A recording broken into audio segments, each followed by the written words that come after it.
Love this podcast? Support it and sponsor today. Simply head to ozcastnetwork.com for details. It's The In Show, Australia's only show dedicated to innovation from Adelaide, Australia and across the globe. Hi, this is David Grice and Troy Sincock, and we are talking about innovations, entrepreneurs, startups, people with great ideas. You know, everyone that we've spoken to has been an inspiration on The In Show thus far, David. They certainly have. And Troy, how's your week? Week's been good. Went to Sydney for 15 hours. 15 hours. Oh, what a great investment that was. Did you drive? 16-hour drive? No. For a 15-hour trip? No, nothing like that. Got on a plane and went to the opening night of Sydney Festival. Went to a performance called Tree of Codes. It's a dance performance. The music was done by Jamie XX, who's an artist that I really love. But it was incredibly innovative. The way they used sets and the music. It was almost like the reviews of it was that people were going to see a dance performance like they were going to see a gig. And, you know, you begin to see that as an innovation, you know, for some of these cultural enterprises that feel like they're very niche. The ability to be able to open up the door in a different way and have people access, you know, what you've been creating. You know, I think of traditional things like classical music and stuff like that. There will be some people that just don't ever go and see classical music. How do you get them through the door? That's really exciting, actually, just to think that, you know, that kind of performance, they're just thinking completely differently about it. Yeah, like going to see a concert but with dancing. Unbelievable. On the show today, we spent some time with a woman who's been described as an inspiration by her colleagues. Wendy Perry is the Managing Director of Workforce Blueprint, working across education and training. Wendy has developed, designed and implemented systems for workforce planning and development, entrepreneurship and education throughout her career. Yeah, she's an incredibly impressive lady. But now here's Claire, another impressive woman, with more in news, including a story about black holes and a process, you're going to love this, David, you've probably never heard about. It's called quenching. What else have you got for us, Claire? Cheers, guys. This week I'll be talking about life-sucking black holes and what's in store for augmented reality in 2018. But first, researchers from the University of Michigan have developed a non-invasive treatment for tinnitus.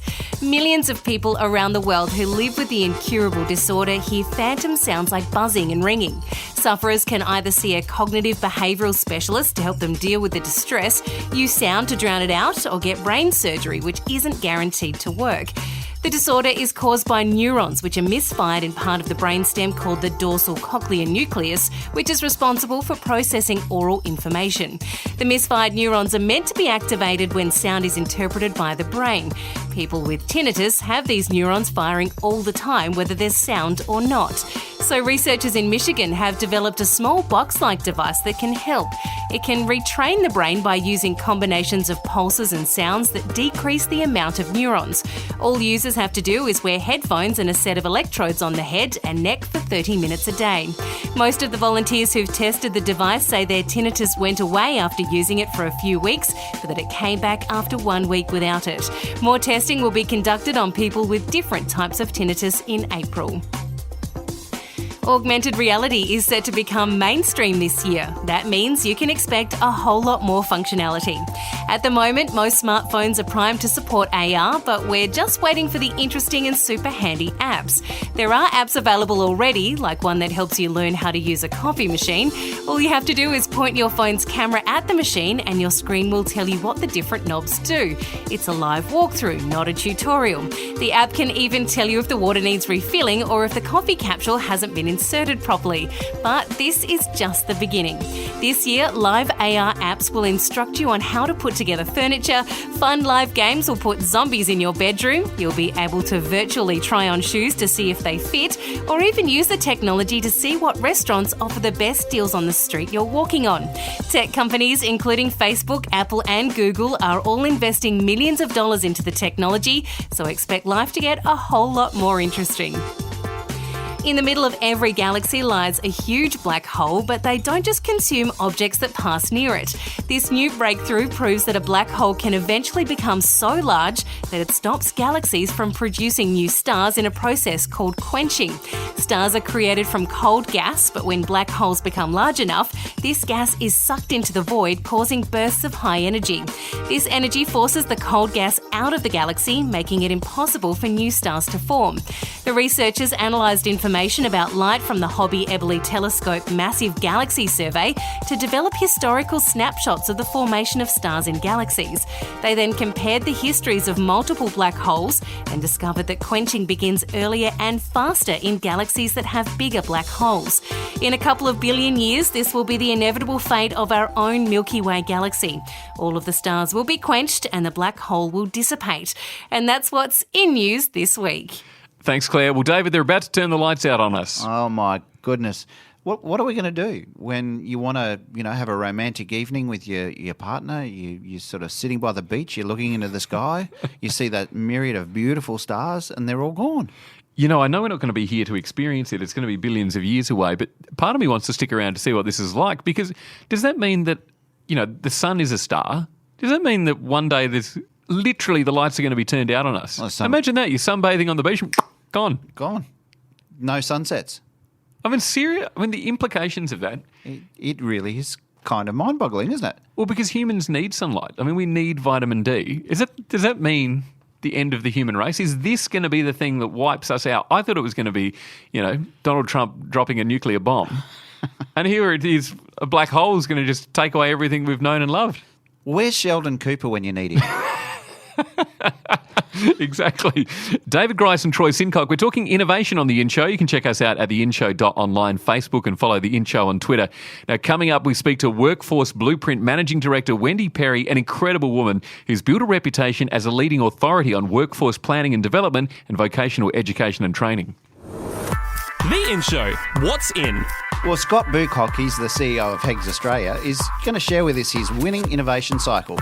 Yes, I call it the winning cycle, and the W is why, the I is idea, the N for network, N for no man's land, I for innovate, N for now the how, and G for go for it.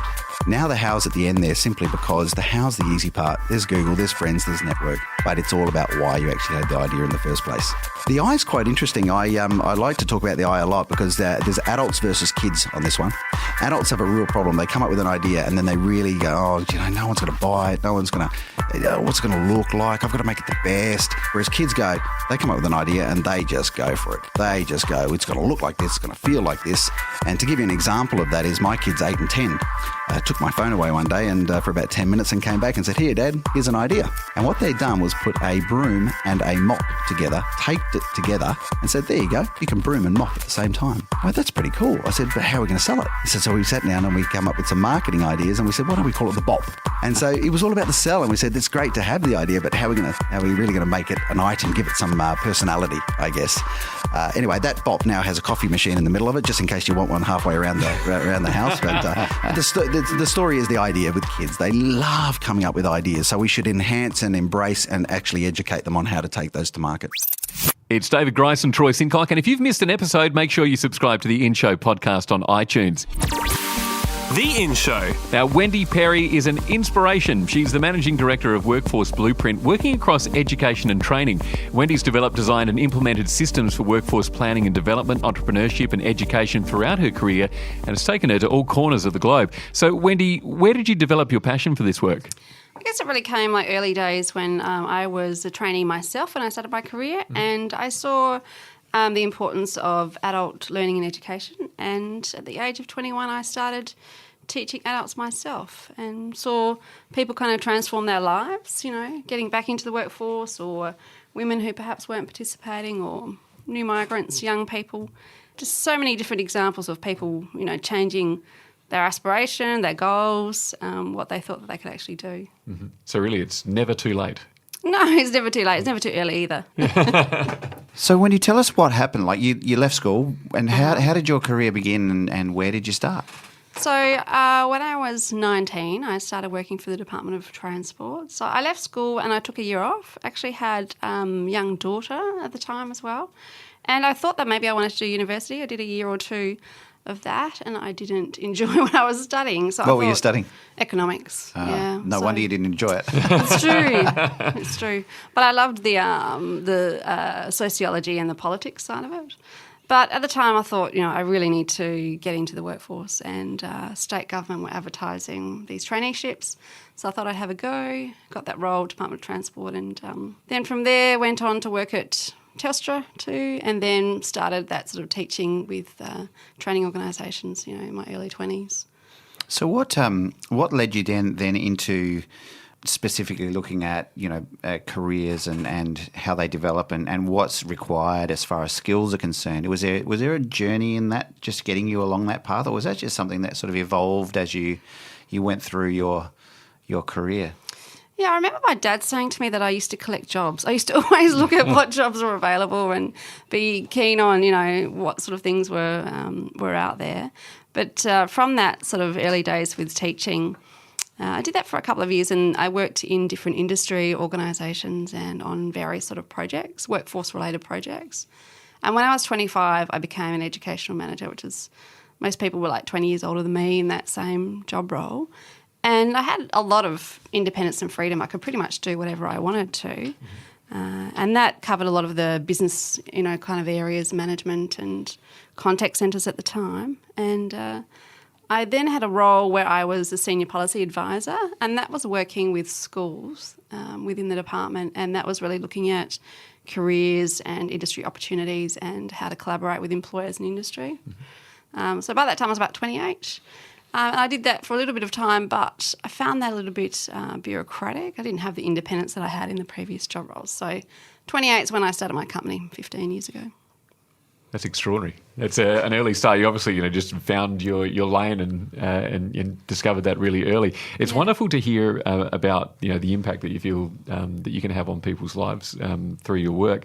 I know that having worked in radio for most of my life, there was it happens many times where there'll be an entire turnover of staff, or they'll completely change direction. I'll never forget being a young person and having all these people that I grew up listening to on the radio and held in really high regard, and then saw them all lose their jobs one after the other on the same day, and then realise that those guys, really thought that they were going to be doing the same thing all of their lives, and that they were put into this moment not by their choosing, where they all of a sudden had to think, what can I do now? Yeah. Yeah, it really does. And they ended up doing all sorts of different things, they've been sales jobs and all kinds of stuff. So what's your thinking behind keeping training up, particularly given that there are new jobs on the way? There'll be jobs that we don't even know about right now. Like, how do people prepare for that kind of thing? Look, I tend to take a pretty pragmatic, practical approach about this. So when we're doing workforce planning, we're usually looking out 3-5 years. It's normally the time frame that companies and employers can sort of manage. If it's like with a country or a region, we might be looking at 15 or 20 years. But a lot of it comes down to what people can also cope with and manage in terms of that change. And you've got to sort of have the conversation and try and put people into that 3 to 5 year picture, which can be challenging, but there's some different techniques and tools that you can do that. And you've got to make the scenario as real as you possibly can to then figure out, okay, well, what would the job roles in fact be? What would you sort of be doing day to day? What kind of technologies might you be using? And what sort of skills would you need? And there is clearly like a set of common 21st century capabilities that if you have those sorts of things, you can pretty much, turn your hand at anything else or pick up other technical skills. So, what are those skills? There's quite a few. There's about 9 of them, so I won't remember them all off the top of my head. Communication is key, but it's not basic. It's more about actual influence and persuasion and bringing people along with you and being able to pitch in conversation and so on. There's things like imagination and intelligence. And there's a lot of discussion about artificial intelligence, technology, robotics impacting on job roles. And it's almost like the human aspect of the job role is going to get more human, if that makes sense. There's science, technology, engineering and maths combined with entrepreneurship, but applying that in a particular industry sort of area as well. Many things that, you need to sort of make sure that you're not redundant, basically. Yeah. And you obviously look at a couple of different lenses. So you have a lens where you're looking at from the employer's point of view, and then you're also looking at it from the students or the people that are trying to gain work's point of view. Yep. What are you finding through your work with employers particularly that are key points that you're having to help them with in order to get them ready for the future as well? I think, that point about thinking in that 3 to 5 year window when they don't normally do that, like they're still usually focused on pretty operational type things. They don't always have a strategic view about their workforce. They might about their business, but then when you go, okay, well, what does that mean for your workforce specifically? Some people will put up barriers and just say, well, how can we even know? But it's almost like if you can't define that, if you can't have a go at that at least, then whatever happens is going to just roll on and it's totally out of your control. But generally speaking, employers will focus on some of those 21st century capabilities that I mentioned before. Younger people and job seekers think that the technical side of things is more important. So there's usually a mismatch, if you like, between what employers and industry are looking for and what younger people or people entering the workforce, whatever cohort they might be, thinks important. And that sort of plays out in all sorts of different ways. It also plays out as a systemic sort of way in our whole, education and training system too, if you don't have people switched on to what employers and industry are looking for. So has there been a notable difference throughout your career in terms of, that communication piece that you talk about and how, vitally important that will be in future, and the human elements of jobs being even more human. With people growing up surrounded by technology, do you find that that's missing? I don't know if it's missing, but I think it's about where you place the emphasis or the importance. And definitely, being across new discovery technologies is really important, but that's more to enhance your human skills, if you like, rather than to make that the total focus of it. And you definitely need to have like an open mind to what's on offer. And in fact, our aim is to be at the forefront of that, because if you don't know what's coming, what those technologies are the potential that they can have in terms of the impact, you are then likely to perhaps study something or go into an area where, there's not the opportunity. So you've got to have a broader sort of perspective and more of a global perspective. So that's definitely something. Cultural and global was one of the other capabilities, and that's one of the areas that perhaps, in Australia we don't have as much of a focus on as what we should. Mm-hmm. Yeah, you do a lot of work overseas. Can you tell us a little bit about that? For sure. So it varies from doing a workforce plan for a country like Bhutan to hosting delegations from the Maldives on their apprenticeship system and education, as well as capability and capacity development. And that has different sorts of flavours. So we regularly host entrepreneurial startup, scale-up delegations from places like Indonesia. That includes ministries and, unicorn-type companies and people participating in their 1,000 startups program. So essentially you're bringing people out to Australia or to Adelaide particularly to have a look around and to learn from what they see, and then they go back with, more information, more skills to push them forward. There's an in-country part as well, and then what we're aiming to do is line up those companies with Australian-based startups and companies where they could have potential partnership and explore different markets. And other groups we host from places like the Philippines, that might be industry-specific capability like food and wine and tourism or that sort of example. So you talked about the workforce plan for Bhutan.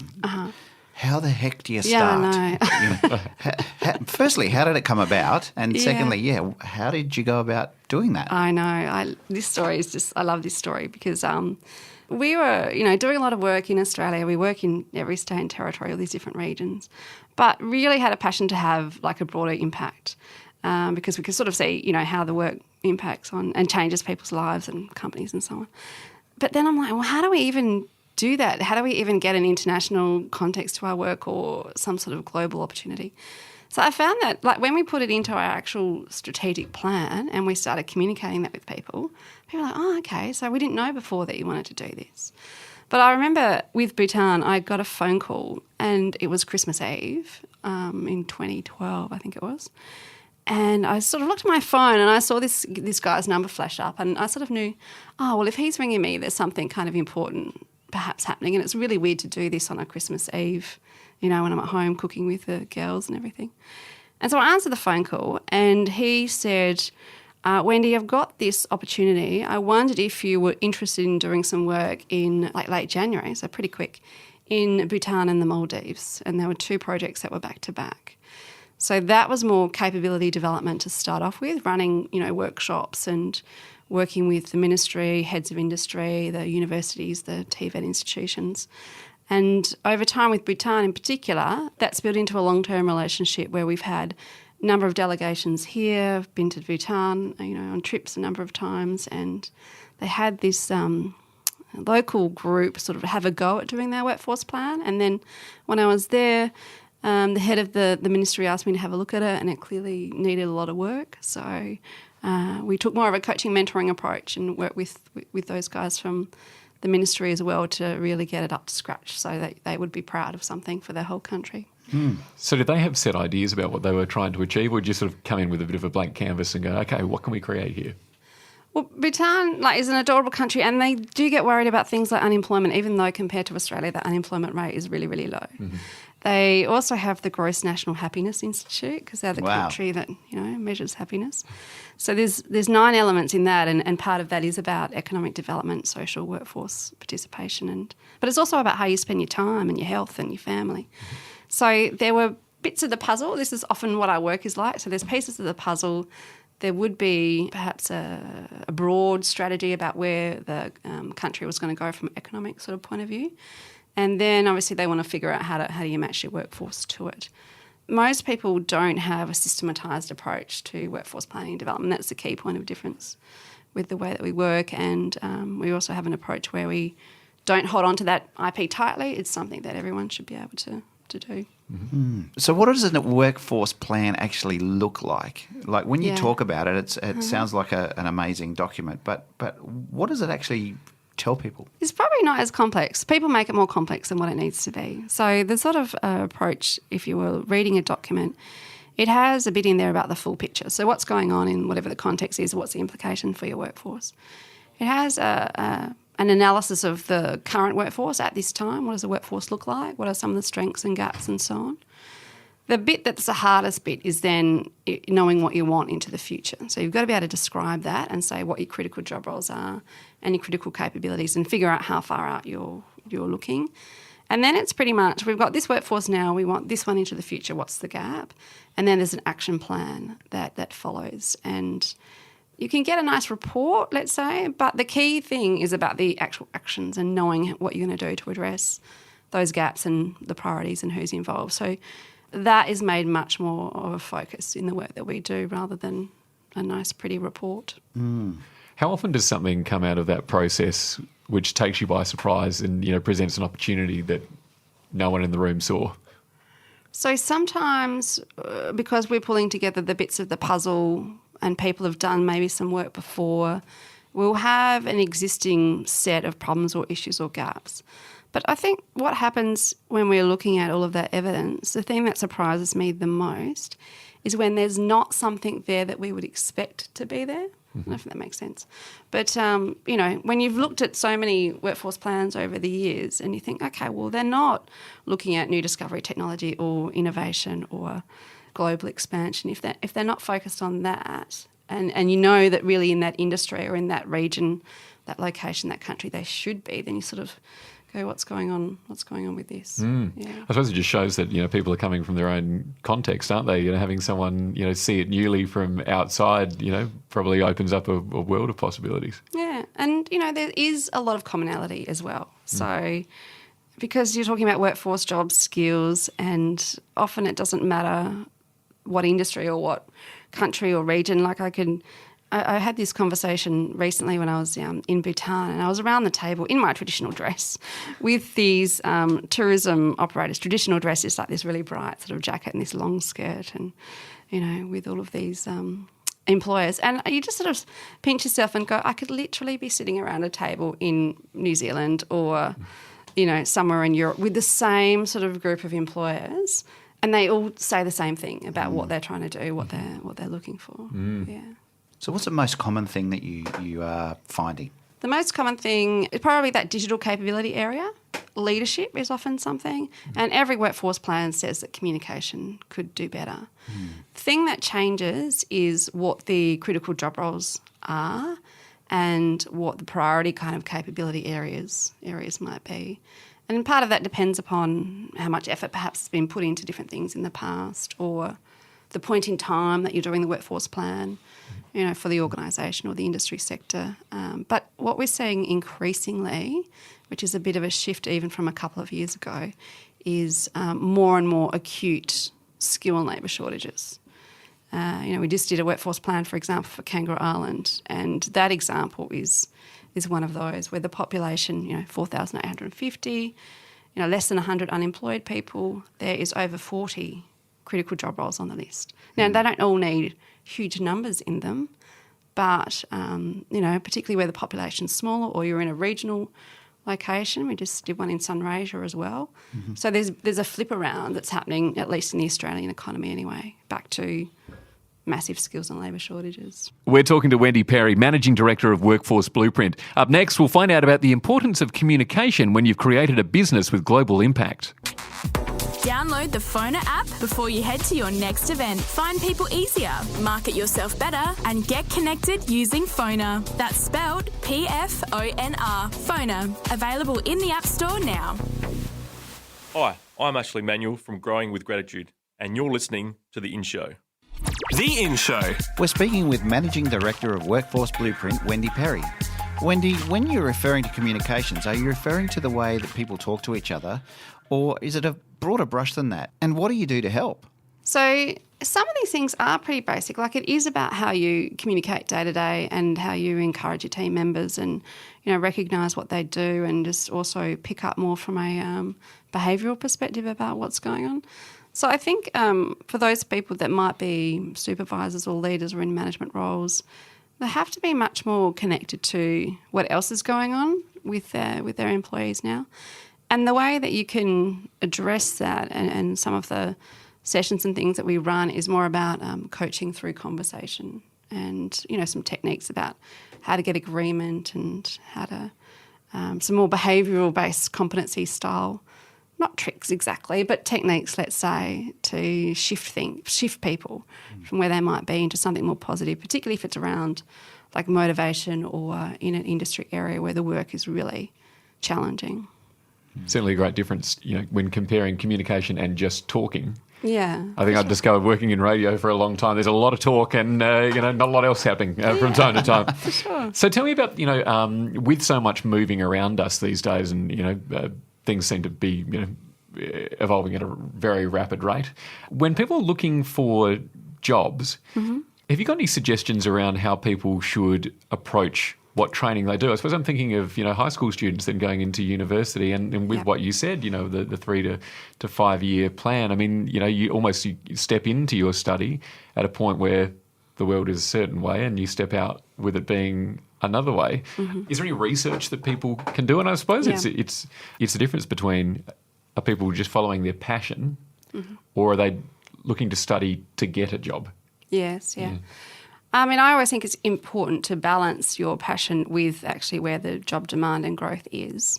And so if you did want to have clues or hints about that, you would be looking more at economic development type mm-hmm. policy. And, it doesn't have to be really, in depth or challenging. You can look at more what are the economic priority type areas, for your region, if you want to have more of a career locally, or for your country, or if you're looking at some sort of other global context. And that information is really easily available. So you can find out, for Indonesia or Philippines or whatever country, Germany, what are those key areas? And you can do the same in Australia for every region, every city, state or whatever. So that gives you a clue, because usually that research is done with that future view, at least, the next 5 to 10 years usually. Local government can be a great source of information too, because they're usually doing, significant forward planning. And the way to figure out, okay, what areas you might be passionate about, because a lot of people probably wouldn't even know, right, if they're young, about what the job roles might even be like. Yeah. So you've got to give people an experience of the future job role, but in the here and now. Otherwise, things wouldn't even be, it wouldn't even cross their mind that they could do something like that. And a real case in point, and something that we talk about if you want resilience with your career. Number one job for resilience, I don't know if you guys would know. Do you want to have a guess what it might be? Oh, one job for resilience. No, I don't know. So if you did this job, you'd be okay, literally for your whole career. One job, isn't it? It's sort of a... Got us on the spot. Yeah. Well, It's unusual for us to get the questions coming back at us. My head was sort of going towards like a more of a sort of traditional occupation or something that's always existed. I was going to say banking, but then with all the conversations we've had on this show about how that might look in the future, I can't even say that certainly.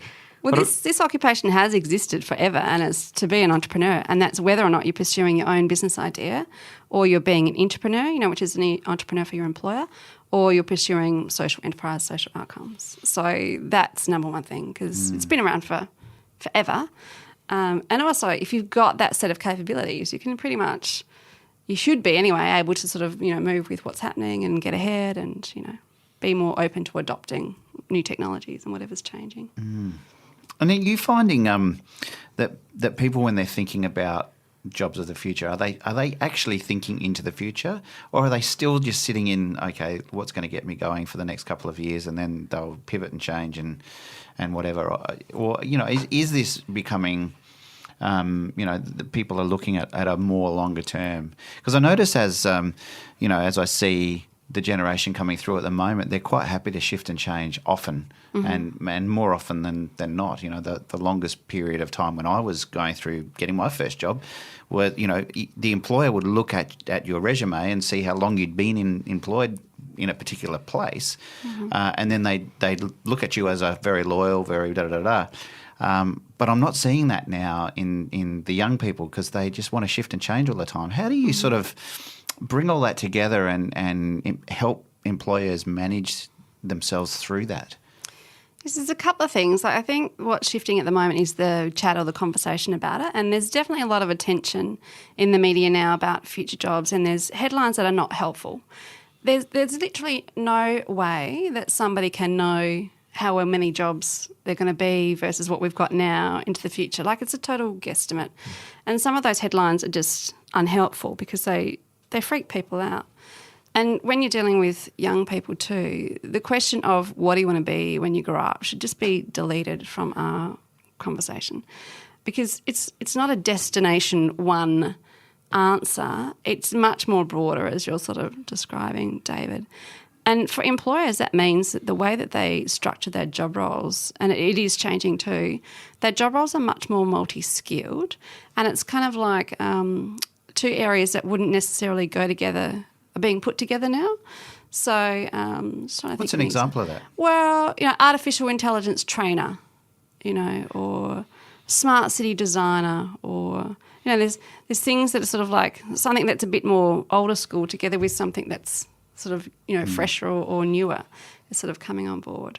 So there is a developing sort of list of future job roles, and it's things like science together with arts. It's not like one or the other. Yeah. So you've got to be more open-minded about what the job roles might be. And employers, from their perspective too, particularly engaging with young people, work-life balance, flexibility, having, a really cool sort of environment to sort of work in, being able to work from home, pursue these sort of opportunities. It's taking a lot of energy too for them to rethink, like, how do we structure this to make these roles attractive? Absolutely. I've got a question. I mean, the answer that I had when somebody asked me what I was going to do when I grow up, I said, I'm not going to grow up. Yeah. And I've lived by that ever since. You are a bit of a Peter Pan, aren't you? I just can't fly.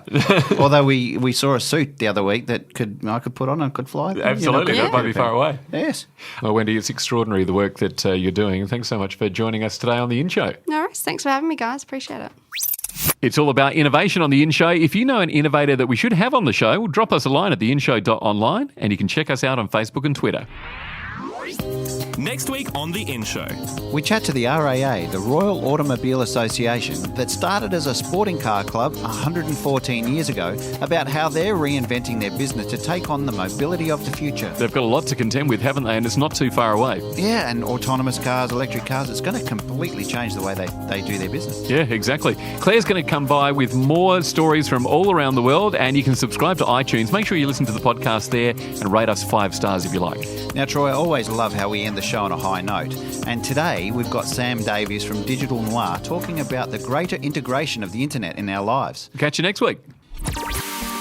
One thing I've been thinking about a lot is sort of the Internet of Things, and moving forward how we've got this sort of integration of the internet into everything in our lives. One thing we've talked about a lot in the studio is voice. It's interesting being on the radio talking about this, but how voice control and even just things like podcasts and the radio is becoming sort of a much bigger part of our lives. We started thinking about how, so if you, I don't know if you've seen the movie Her with Joaquin Phoenix, who falls in love with an operating system essentially, but have that idea of having, something in your ear which we can talk to. And even now I wake up in the morning and talk to a robot next to my bed to ask what's, on my calendar for the day. hi, Alexa, what's on the calendar? But thinking forward, if we're controlling lots of things in our lives, just with our voice, how does that change the shape of things like websites and apps? Because they're so visual at the moment and everything's controlled visually. I think if you said, I need to find a web designer in Adelaide audibly now, most websites aren't going to be able to return that. So thinking about how voice is going to control our lives in the next sort of 5-10 years is pretty interesting. Obviously, there's sort of an AI part of it where how clever the voice is and sort of gauging what you're saying and what your next sort of step's going to be in the process. But I think websites are soon going to need to have a very clear pathway for someone that is browsing verbally. The In Show, presented by David Grice and Troy Sincock. News by Shannon Corvo and Claire Murphy. Music by Zach Grice. Produced by Jason Walker. Subscribe to the In Show podcast on iTunes. A Dave and the Beanstalk production.